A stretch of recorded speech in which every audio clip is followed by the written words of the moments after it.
causes while he was in Qatar covering the World Cup. We are colder today than we were the other day, and it's going to continue to get colder. We'll break down your full forecast coming up. And a unique plan to prevent future generations from smoking is taking a hold in New Zealand. The 4 states' most watched news starts now. The season for giving continues in the 4 states. This is KOAM News at noon. I'm Carrie Worthen. One organization is looking to heat up the winter time, especially for some area children. Bright Futures in Joplin is making sure kids in the community stay warm throughout the winter. Last month, the organization donated 82 coats, jackets, and gloves to Joplin students. They were able to donate the amount due to the support of the community. Community members brought the coats and winter items through Bright Futures Amazon wish list. We want to remove any barrier to their success. So if we can supply them with those basic things that make them feel safe, then that's what we do. If you want to help a Joplin student through Bright Futures, go to brightfuturesjoplin.org for more information. On Tuesday, volunteers from the Joplin districts rededicated a popular park, the Spiva Park in Joplin, dedicating the reintroduction of the mineral bed of historic samples that led to Joplin being built. Included the mineral bed is a QR code that will lead you to Joplin History and Mineral Museum website to learn more about it. The samples include iron, zinc, and several other minerals. It is laid out perfectly and a reason. There's a minor statue of marble made in Italy at the very top on the stage. The mineral bed is another part of that story about mining. It's a very important part of it. It also is how people made their money to build the homes and the buildings. The park is located at northeast corner of Main and 4th Street. The last night, locals got to hear about some recent and future trails projects for the Frisco and Ruby Jack Trails. Joplin Trails Coalition met until 7 p.m. at the public library to discuss recent accomplishments and future projects. Coalition President Bob Hurst says the biggest accomplishment has been putting in concrete access for wheelchairs on Foundation Road and Frisco Trails. For several years, the group has talked about connecting the Frisco Greenway and Ruby Jack Trails, which could happen in the future. It would be a real asset for the community to be able to boast that we have the only trail in the state of Missouri that connect 4 of our major cities, and that you'll be able to ride your bike from Joplin all the way either to Carl Junction or to Carthage. I think it'd be a tremendous selling point to come and live here. Hurst says Webb City currently owns the land where the trail would connect, and they're considering building a park on the land as well. It's cold, but the colder temperatures are on the way. Chris Warner joins us with the first look at the forecast. Yeah, Carrie, it is cold today, and it is going to be even colder a little further down the road. We'll take a look at that part of the forecast in just a few minutes. But first, live look at the MoDOT camera, 36 in range line. We're looking good so far. At least the sun is trying to get out there. We do still have some clouds lingering around the area, but not blocking that sunlight, which is a good thing. Now, for our normals for today, our normal high is typically about 48. Normal low is 29, and we're a little closer to normal today than we have been the last few days. Temperatures across the region, we are below normal, but we're closer to it. 37 Yates Center, 39 in Chanute, 35 in Pittsburgh, 37 Lamar and Miami, 39 Neosho. Joplin is sitting at 40 degrees with some of those cloudy skies out there. Feels like 32 though with that south-southwest breeze at about 14 miles an hour, and we don't do a ton of warming. So like I said, we'll still be below our normal, but we're closer to it than what we have been. Feels like temperatures with that breeze out there. It feels like 29 Yates Center, 27 Iola, 28 Fort Scott, 31 in Commerce. So it does feel quite chilly across the area. We're still expected to hit a high right around 42 degrees. Clouds will start to clear out. We'll have partly cloudy skies as we head into the evening. As you can see, temperatures begin to drop. But the good news is our overnight low is just about right on the money in terms of normalcy. We're going to break down your full forecast, including those big changes, not just to temperatures, but to precipitation here in a few minutes. Carrie? The wife of soccer journalist Grant Wall said her husband died of natural causes while he was in Qatar covering the World Cup. To know that he was so loved by so many people it makes me feel a little bit less alone. Dr. Celine Gounder says tributes pouring in about her late husband, Grant Wall, are bringing her comfort. It feels like, it's like a warm hug when you really need it. Wall was a CBS Sports contributor who had written about soccer for Sports Illustrated for more than 2 decades. He died on Friday while covering the World Cup in Qatar.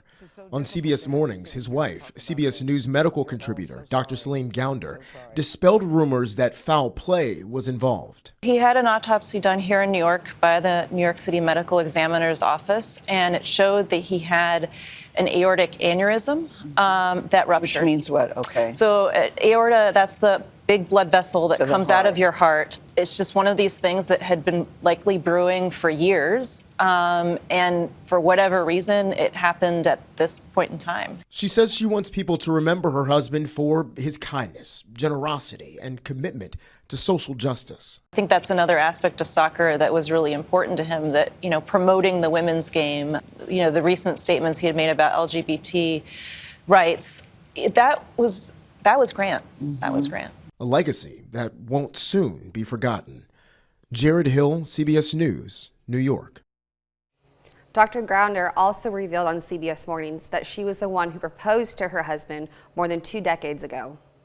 That's a look at today's top stories and weather in our first 7 minutes. Up next on KOAM News at noon, a unique plan to prevent future generations from taking up smoking is taking a hold in New Zealand. And later, we're making a special holiday catfish fillets in the Mr. Food Test Kitchen. A unique plan to prevent future generations from taking up smoking is taking a hold in New Zealand. Lawmakers have passed one of the world's strictest smoking laws. Tina Krause reports from London. The ayes are 76, the noes are 43. The motion is agreed to. New Zealand's parliament has agreed to put a stop to smoking. There is no good reason to allow a product to be sold that kills half the people that use it. A new law imposes a lifetime ban on young people buying cigarettes, making it illegal for anyone currently aged 14 or younger to purchase tobacco. This bill will create generational change, and it'll leave a legacy of better health for our youth. The minimum age to buy cigarettes will keep rising year after year. So by 2050, for example, 40-year-olds will be too young to purchase cigarettes. Retailers who break the law could face fines of more than $90,000, but critics warn the strict rules could fuel an unregulated illegal market for tobacco. New Zealand's health minister says many have kicked the habit over the past year as the proposal to extinguish smoking nationwide gained momentum. It will save thousands of lives and billions for the future health system. Health officials say the number of smokers in New Zealand has already fallen to the lowest rate yet, at 8%. They hope the world-first legislation will make the country smoke-free by 2025. Tina Krause, CBS News. Still to come on KOAM News at noon, Mr. Food. This year, I have just a dish to shake things up when you're planning your holiday menu. It's affordable, tasty, and easy to prepare. And did I mention it's farmed right here in the USA? But first, it's going to get colder than what it is now. We're even tracking some snow chances. We'll break it all down coming up. It's considerably colder today than what we have been, but we're a little closer to normal. Below normal, but closer to normal. And it's going to get colder yet. We're going to talk about all of that coming up. First, though, live look at the MoDOT camera, 36 in range line. We're looking good so far. As long as the cars are moving, things are good. 7th in range line, we can see a little more of that cloud cover. We're still partly to mostly cloudy, but the good news is we've got enough breaks in the clouds that we've got sunlight across the area. We're sitting at 40 degrees right now in Joplin, feeling like 32 with that south-southwest breeze at 14. And that's the thing, is we've got this southwesterly breeze across the area. So even though we do have some decent temperatures on the board, like 39 Chanute, 37 Parsons, Miami, 39 Neosho, 40 in Carthage. You factor in the wind, and then it makes it feel a lot colder. It feels like 31 in Carthage, 32 Neosho, 30 in Parsons. Feels like 29 up in Yates Center right now. And I mentioned it's colder today. Here's the proof. We are upwards of 20 to 25 degrees colder now than what we were 24 hours ago. And as you know, yesterday was a pretty decent mild day, but Today is different. Now, our average high, our normal high for today is about 49 or so, and we're not far off the pace. For 42 is our expected high. Clouds will continue to clear, and we'll have partly cloudy skies as we head through the afternoon, and we'll have partly cloudy skies as we head into the evening, and our normal low this time of year is 29, and that's right what we're aiming to get to, but there's changes on the way. The changes we're going to see, though, aren't going to happen for the next several days. So as we head through this week, yes, we are colder than what we've seen, but as you can see, we remain dry. We get some passing clouds here and there. We get some partly cloudy days. This is heading into Saturday afternoon. Some partly cloudy days. We might even get a pinch warmer come Sunday.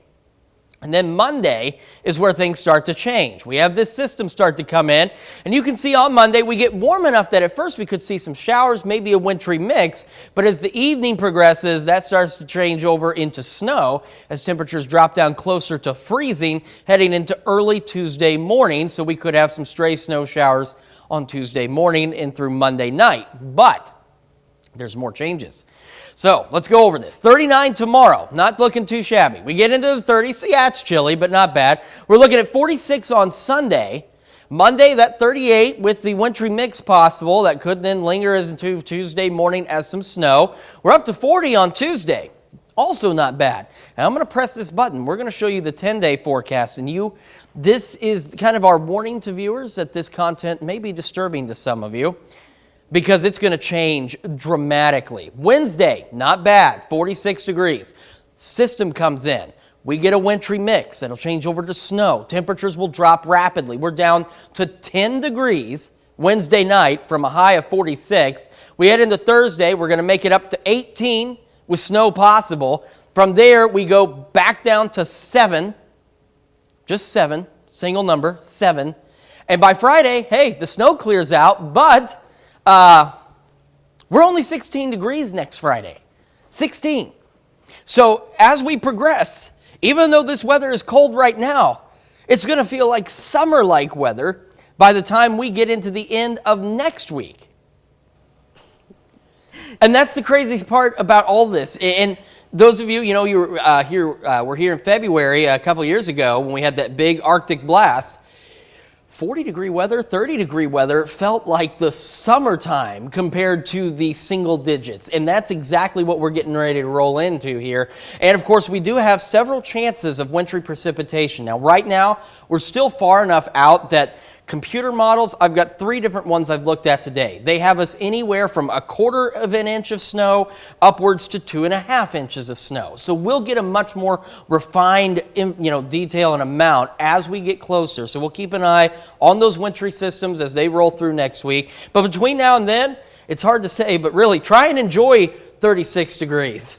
Because it's going to feel nice here in a few more days. I was okay with it until you pulled up the 10-day, and then I got a little sad because 16 degrees is the highest for Friday, and I don't know. Yeah, those temperatures are pretty sad. So, Yes. But I know there are folks out there that really enjoy the cold weather, and if this is your thing, put on your swim trunks, run out there and enjoy the 16-degree weather, because I will be hibernating. Yes, me too. Thank you, Chris. Today we take this time to honor today's four-state hero, Eric Paxton, but served in the U.S. Army in 2010. The Altamont, Kansas native was stationed in Afghanistan and earned a Purple Heart. We salute Sergeant Eric Paxton, our four-state hero.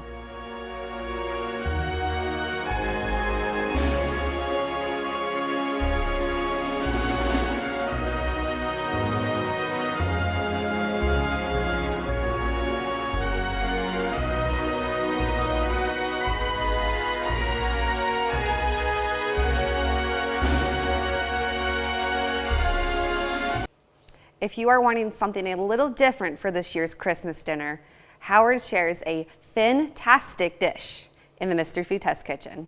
When it comes to the holidays, many of us will be serving the same traditional favorites as we have for years. And there's nothing wrong with that. But this year, I'm adding a new favorite which is packed with flavor and is very holiday festive. It's U.S. farm-raised catfish, and it's topped with a buttery crab meat topping. And not only does this look good, but it's super easy to prepare. We start by making a basic crab meat crumb topping, like we did here. Now, this goes on top of 4 U.S. farm-raised catfish fillets, and into the oven they go. The reason I use farm-raised catfish is the texture holds up to the topping, it's very fresh tasting, and everyone always loves it. Once it's baked, which just takes minutes, we drizzle it with a Parmesan cream sauce that is studded with roasted red peppers and chopped parsley. To get the recipe for what we call holiday special catfish fillets, which will be a very welcome addition to your table, along with all your other traditional favorites, simply visit our website. I know you'll be glad you did. I'm Howard in the Mr. Food Test Kitchen, where today I'm excited to share a dish that will be on my holiday table. And that means lots of, ooh, it's so good. You can find this recipe along with a lot more good food from the Mr. Food Test Kitchen online. Just go to our website at KOAMnewsnow.com. Here's a look at our 4-state market prices.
In the 30s for the majority of this week, a little warmer Sunday, wintry mix Monday, maybe some morning snow Tuesday, another wintry mix and some snow Wednesday, down to 10 degrees next Wednesday night, 18 next Thursday with snow, 7 Thursday night, and only 16 next Friday. So enjoy this mild stretch of weather while it lasts. I guess. Well, you never know because the weather can change like second by second here in That's Kansas. very true. And it frequently does.